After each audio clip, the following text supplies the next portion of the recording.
অনেক দিন ধরে ইচ্ছে করতেছিল একটু সর্ষে পাবদা খাবো, একদম তেল কাটা সর্ষে পাবদা। এর জন্য বাজার থেকে কিনে আনছি পাবদা মাছ। আর মাছগুলো দেখেন, এই যে ভিতরে ডিমও আছে বেশ বড়। মাছগুলো আমি হলুদ আর লবণ মাখায় রাখছি রান্না করার আগে। আমি এখানে সরিষা নিয়ে নিচ্ছি, এখানে নিচ্ছি আমি কালো সরিষা। এটা পেস্ট করব এখন, এজন্য জলে ভিজিয়ে রাখবো। প্যানে দিয়ে দিচ্ছি সয়াবিন তেল।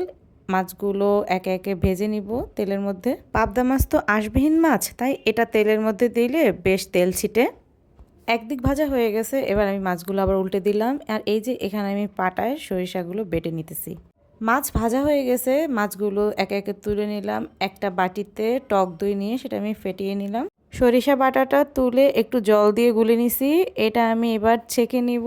ছেঁকে আমি এই সরিষা বাটার জলটা দিব, যে ছোলাগুলো আছে ওগুলো দিব না।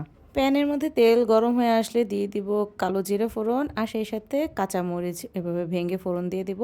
এরপর সামান্য পরিমাণে হলুদ আর লবণ দিয়ে নেড়ে চেড়ে নিব। এরপর আমি দিয়ে দিব বেটে রাখা কাজু বাদাম আর পোস্তদানা। বাদাম আর পোস্ত বাটাটা আমি বেশ ভালো করে কষাবো অনেকক্ষণ ধরে। এরপর দিয়ে দেবো ফ্যাটানো টক দই।